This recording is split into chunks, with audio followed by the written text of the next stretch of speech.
Bonjour à tous, j'espère que vous allez bien. Bon, alors aujourd'hui les amis, comme d'habitude, on a beaucoup de choses à voir ensemble. Et on va commencer tout de suite en parlant de François Bayrou. Alors, comme vous le savez tous, il est notre nouveau Premier ministre. Et oui, je me suis trompé. Je vous avais dit qu'il ne deviendrait jamais Premier ministre et il l'a fait. Et de là, certains d'entre vous m'ont envoyé des messages. Ils m'ont dit que mon analyse politique laissait à désirer. Que François Bayrou Premier ministre, c'était évident. Bande de mythos. Man, oh là là, qu'est-ce que c'est facile de se pointer après pour faire des pronostics. Alors que François Bayrou vous le dira lui-même, il a failli ne pas passer. Emmanuel Macron vient tout juste de nommer François Bayrou. François Bayrou, l'un des artisans de la victoire de 2017, a été nommé Premier ministre. Et je peux vous raconter que les échanges ont été extrêmement durs, nourris, que ça a été un ascenseur émotionnel, y compris pour les proches du patron du MoDem, qui, d'après les informations du service politique de BFM TV, s'est entretenu pas moins de 3 fois avec Emmanuel Macron depuis hier soir, une première fois avec un président qui semblait ouvrir la porte à une nomination du président du MoDem, un autre échange ce matin où la piste semblait s'écarter, fureur de François Bayrou qui à 8h30 s'est rendu à l'Élysée pour avoir une explication avec le président de la République, qui a mis plusieurs options sur la table, notamment celle d'une participation au gouvernement à un poste important. François Bayrou ne l'accepte pas. Il quitte l'Élysée extrêmement furieux. De ce que l'on nous raconte, de ce que l'on comprend, il a un échange avec ses proches au MoDem, François Bayrou, pour leur expliquer que ça s'est mal passé, sauf que ce n'est pas la fin de la discussion. Les négociations se poursuivent et vraisemblablement, en fin de journée, on nous dit peut-être aux alentours de 11h, Emmanuel Macron change d'avis face à la pression mise par son allié, notamment de quitter la majorité, de retirer ses députés du bloc central. Emmanuel Macron se résout à nommer François Bayrou Premier ministre. C'est donc désormais officiel. Nous essayons depuis quelques minutes de la confirmer, mais on le tenait de plusieurs bords.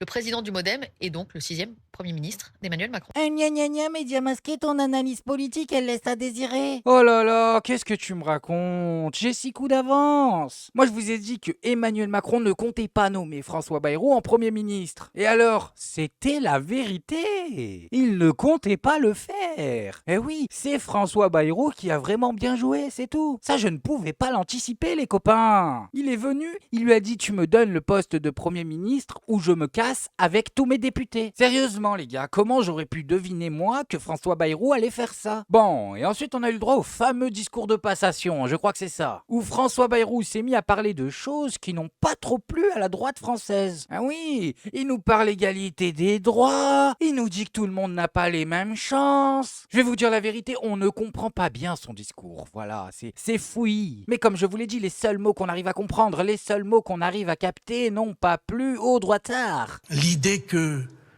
parce qu'on est né dans un quartier ou dans un village, on aurait tort d'oublier les villages. Parce qu'on est né dans un quartier, dans un village, parce qu'on porte un nom, parce qu'on pratique une religion ou qu'on est attaché à cette religion.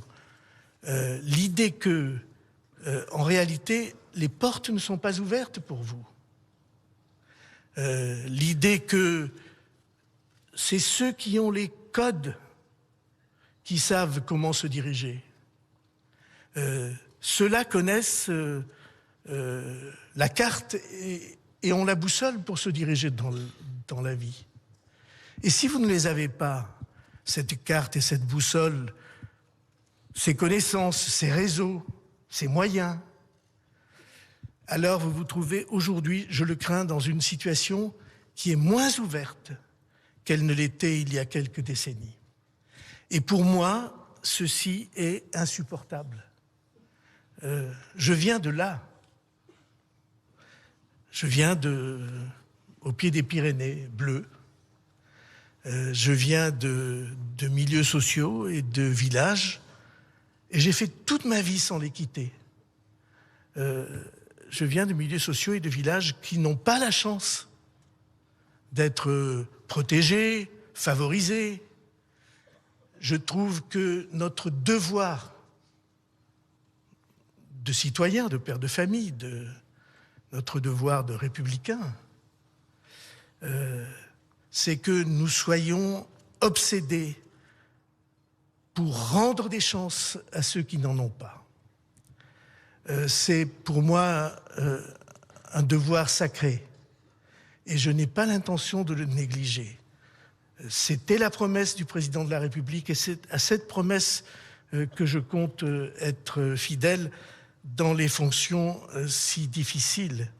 Mais pourquoi il fait semblant de lire son discours? Il est en train de l'improviser. Les gars, il tient son papier du côté feuille blanche. Regardez, on le voit bien là, c'est blanc. Qu'est-ce que t'es en train de lire à la fin? Président de la République et c'est à cette promesse que je compte être fidèle dans les fonctions si difficiles. Oh là là, du cinéma de A à Z. Et je le répète, mais respecte-nous. Il a improvisé, les gars. Il est venu la main dans le slip. Premier ministre, oh, bosse un peu. Tu nous écris un discours et ensuite tu nous l'interprètes. Les gars, il a dit, non, t'inquiète pas, je vais faire ça à l'improvisation. Et à la fin, on n'a rien compris. Alors il passe d'une idée à l'autre. Il nous parle d'équité, de village, de milieux sociaux, mais je n'ai rien compris. Voilà, je ne vois pas du tout où il veut en venir. Les mots sont creux, les idées absentes. Et regardez, je vous ai pas menti, hein. Au sujet de ce discours, on peut lire ce genre de commentaires. Ce discours est une honte. La France n'est ni islamophobe ni racelard. À peine nommé Premier ministre, déjà à ramper devant les minorités. Rentre en plan. Mais qu'est-ce qu'il a fait? Il a rien dit, le pauvre. Non mais sérieusement, à droite, vous avez pété un plomb. En plus, vous critiquez, mais vos députés ne vont pas censurer. Voilà, au moins chez LFI, ils sont droits dans leurs bottes. D'abord, je crois savoir que, pour les avoir écoutés et entendus ces derniers jours, qu'ils avaient exclu l'hypothèse de participer à un gouvernement dirigé par un homme de droite ou un macroniste. Donc je crois que cette hypothèse n'existe pas et je crois au contraire que le nouveau Front Populaire va se réunir dans la censure du gouvernement de M. Bayrou. J'entendais Olivier Faure il y a quelques jours dire que si nous avions déposé une motion de censure contre le gouvernement de M. Barnier, c'était précisément parce que la nomination de M. Barnier était un déni de démocratie et s'inscrivait à l'inverse du résultat des dernières élections législatives. Je pense que cette même logique s'applique aussi pour la nomination d'un gouvernement dirigé par M. Bayrou. Et donc moi je forme le vœu évidemment que l'ensemble des députés du nouveau Front Populaire votent la censure du gouvernement Bayrou. Bon, le problème pour être tout à fait honnête avec vous, c'est qu'on ne peut pas censurer sans alliés. Voilà, tout simplement, le LFI va proposer une censure, mais si nous n'avons pas de personnes pour appuyer cette censure comme la dernière fois, elle ne passera pas. Donc bon, vous l'avez compris, encore une fois, il va falloir que le RN coopère avec nous. Bon, et maintenant on va parler d'autre chose, parce que le sujet du Premier ministre m'a saoulé, messieurs, dames. Eh oui, c'est la vérité, j'en peux plus. Tout le monde parle de ça, non mais c'est bon, venez, on parle d'autre chose. Et pour se reposer l'esprit 2 minutes, on va s'écouter une anecdote de Marine Tondelier sur Jordan Bardella, vous allez voir, elle est croustillante. D'ailleurs, petite anecdote, sachez-le, c'est un peu ma honte en ce moment, donc je le raconte à tout le monde pour essayer d'expier enfin je sais pas, j'ai besoin d'en parler, donc vous faites un peu mon psy ce soir. J'ai lu le livre de Jordan Bardella, oui. Non mais attendez, c'est pas fini, ça ne fait que... Est-ce qu'il y en a parmi vous qui ont lu le livre de Jordan Bardella? Ouais, et ben vous auriez dû, voilà. Non, on n'a pas un et public donc, masochiste. Non mais attends, c'est pas du tout fini, c'est le début de la honte. Dans ce livre, il dit qu'en gros, il croise beaucoup de politiques, sectaires, machin truc, que les gens sont désagréables avec lui. Bah oui, Jordan, pour être aimé, faut être aimable. Et il dit, sauf, il y en a quelques-uns qui quand même, en gros, éteignent les caméras, sont un peu humains. Et il dit notamment Marine Tondelier, qui, aux rencontres de Saint-Denis, vous vous rappelez quand Macron il avait fait les trucs avec les chefs de parti, il dit, elle m'a lancé un sourire charmeur. Donc... Comment lui résister en même temps? Donc, ce moment où je lis ce livre est très gênant. Car je me dis, mais Jordan, de quoi parles-tu? Et je me refais toute la journée, la soirée, ça avait duré 13 heures. Donc il se peut qu'à un moment, effectivement, j'ai souri, car c'est mon naturel, figurez-vous. Et je me dis, en fait, le pauvre, personne ne lui sourit jamais. À mon avis, dans son parti, tout le monde fait une tête comme eux, quoi. Vous voyez, donc ils sont là comme ça toute la journée. Et là, il était pas prêt, en fait. Il a vu une personne souriante, donc il s'est fait un film, quoi. Et ce qui est triste, c'est que tu le racontes comme une conquête dans son livre. Donc j'étais vraiment très déstabilisée. Donc je me dis, le truc, l'humour, le sourire, la joie, tout ça, ils ne sont vraiment pas prêts. Et donc usez-en, abusez-en, ça les désarme totalement. Et en plus, c'est bon pour la santé. Alors moi, ce que je me dis déjà, c'est pourquoi tu es allé lire son livre. Non mais c'est une évidence qu'il est nul. Attends, c'est Jordan Bardella, qu'est-ce qu'il aurait à raconter? Bah c'est simple, il n'a tellement rien à raconter qu'il a écrit dans son livre les films qu'il se fait sur Marine Tondelier. Et en plus, le gars était tellement sûr de lui qu'il ne s'est pas dit mais... Marine Tondelier, elle va le lire, ça. Et si je suis en train de me faire des films, elle va le dire devant tout le monde. En plus, c'est une adversaire politique. Franchement, je ne comprends pas comment certaines personnes voient Jordan Bardella président de la République alors qu'il est bête. Oh là là, qu'est-ce qu'il est bête. Bon, et maintenant les amis, on va écouter un témoignage de Jean Normaux. Parce qu'au bout d'un moment, ça suffit. Vous m'avez saoulé. Ça fait 15 ans que j'entends ce genre de discours. Et ça fait 15 ans que j'explique à qui veut l'entendre que vous vous trompez de cible. Ah, la vaisselle a tourné à nuit. Ouais, on est rouge aujourd'hui. Je viens d'apprendre un truc. La prime de Noël, elle est versée La prime de Bel-Hiver. aujourd'hui. Prime de quoi? La prime de Bel-Hiver, tu veux dire? Ah, pardon. La prime de Bel-Hiver. Ouais, faut c'est le marrant faut. qu'ils en parlent pas de prime de Bel-Hiver. Non, ils appellent bien ça la prime de Noël. Donc 152 € pour une personne qui est seule, qui ne travaille pas, Et nous, on la touche. qui est au chômage et qui éventuellement est au RSA. Quand t'as 3 gamins, ça monte à 390 € la prime de Noël. Donc je te dis pas si t'as encore plus de gamins. Par contre, quelqu'un qui est au SMIC, qui prend sa voiture tous les matins, qui fait garder son gamin, enfin, ça lui coûte une blinde, que dalle. Donc en fait, et attends, tout comme la prime de rentrée scolaire, elle n'est pas du tout contrôlée. En fait, c'est, allez, on perfuse tout le monde là pour paix sociale. Moi, ça me rend dingue. Moi, tu m'as gavé, là. Ça me fait horrible. Ah non, mais moi, ça me rend dingue parce qu'en fait, Pourquoi moi, j'ai pas la prime de Noël, c'est moi surtout que je pense, on se fait chier toute l'année à travailler comme des tarés. On paye tous nos impôts. On n'a jamais une aide, pas un centime. Et là, ça perfuse à des gens à qui finalement on surveille rien. Non mais il faut y arrêter.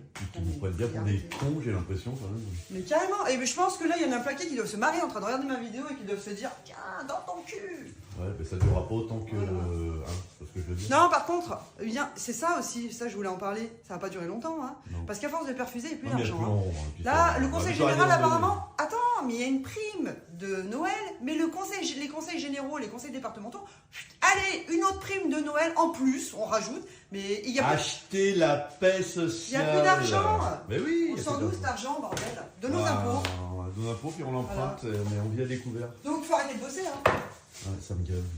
Eh ben allez-y, faites-le, arrêtez de bosser. Mettez-vous au RSA. Non mais ils savent même pas de quoi ils parlent, c'est Koh-Lanta le RSA. Attends, tu touches 550 €. Ok, on te donne la prime de Noël, 150 € en plus. Ça fait 700 € pour le mois de décembre. Ah oui, on t'a rincé, on t'a perfusé. Qu'est-ce que tu vas passer un mois de décembre de folie. L'autre, elle doit toucher 2000, 2500 € par mois. Son mari pareil. Et elle est en train de se plaindre de personnes qui touchent 550 plus 150. Tu veux qu'on ait de l'empathie pour toi, mais tu n'as aucune empathie. Oh, sérieusement, vous êtes dans un genjutsu ou une hypnose. Des personnes qui gagnent 10, 20, 30, 100 000 € par mois ont réussi à convaincre d'autres personnes qui gagnent 2000 € par mois que le problème c'était les personnes qui gagnent 500 € par mois. Ils ont réussi à vous rendre jaloux de personnes qui ne vivent pas mais qui survivent. Je sais pas si vous vous rendez compte comment vous avez l'air stupide. Mais allez-y, je le redis, si c'est si bien d'être au chômage, si c'est si bien d'être au RSA, vous avez qu'à tous vous y mettre. Ah non, vous ne le faites pas parce que vous le savez. RSA égale Koh-Lanta. Bref, moi je voulais juste vous montrer ça. Maintenant, faites-vous votre avis tout seul. Faites attention à vous, faites attention à ce que vous regardez. Like, abonnez-vous et oubliez pas le petit com qui fait plaisir. Et on n'oublie pas le petit com qui fait plaisir.